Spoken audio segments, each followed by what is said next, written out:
Eu sou o missionário Joel Lima, este é o canal Filadélfia Genuína. Estamos estudando o quarto tópico, que tem por título Esclarecendo algumas questões. O que revela que Tiago, irmão de Cristo, foi um homem influente numa importante assembleia da igreja primitiva? Tiago, ele realmente deu um parecer que encerrou a questão, não é? Olha, alguns, porém, da seita dos fariseus que tinham crido, se levantaram dizendo que era mister circuncidá-los e mandar-lhes que guardassem a lei de Moisés. Congregaram-se, pois, os apóstolos e os anciões para considerar esse assunto. E, havendo eles calado, tomou Tiago a palavra, dizendo: Homens, irmãos, ouvi-me. Por isso, julgo que não se deve perturbar aqueles dentre os gentios que se convertem a Deus, mas escrever-lhes que se abstenham das contaminações dos ídolos, da fornicação, do que é sufocado no sangue, do sangue. Então, irmãos, ele foi muito sensato, né? Ele foi muito, foi amoroso também. Ele não quis se parecer maior do que ninguém ali, não é? Então, sempre nós, hoje, não é? Quando temos que esclarecer algum caso, devemos ir também com mansidão, para que o Espírito Santo atue no coração das pessoas que estão assistindo. A notinha diz o seguinte: nesse caso, Tiago parece ter sido apontado para anunciar a decisão que a Assembleia tomou.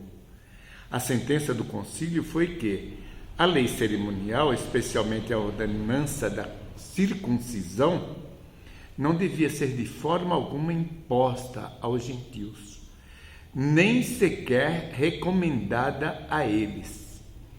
Tiago procurou impressionar a mente de seus irmãos com o fato de que os gentios passavam por uma grande mudança de vida quando se voltavam para Deus.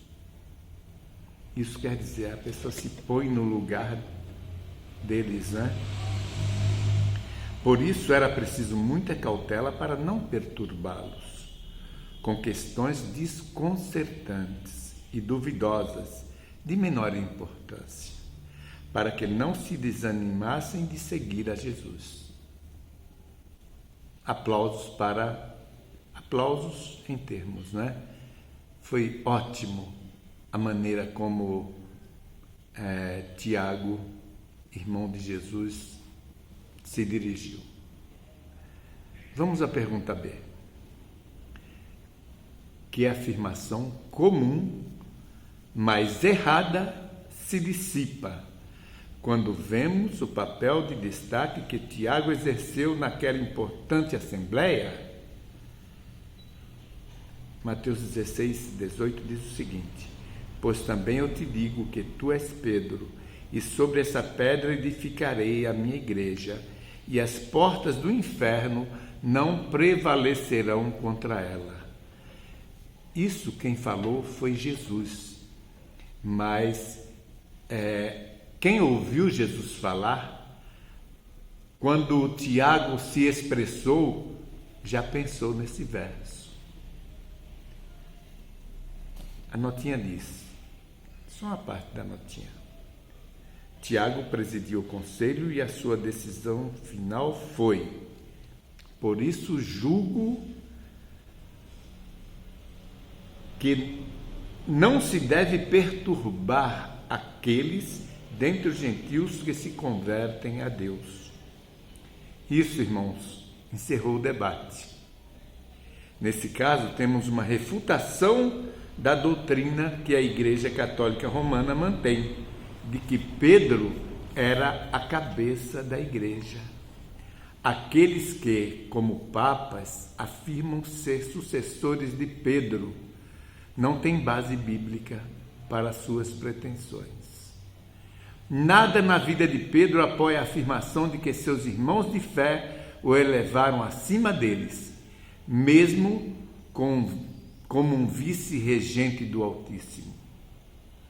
Se aqueles que são declarados sucessores de Pedro tivessem seguido o exemplo do apóstolo, sempre se contentariam em permanecer em pé de igualdade com seus irmãos. Então, queridos, hoje nós devemos ter essa mesma sensatez.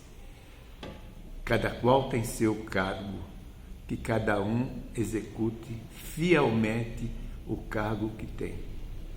Não se intrometam em cargo alheio, para que não atrapalhe. Que Deus abençoe a todos. Amém.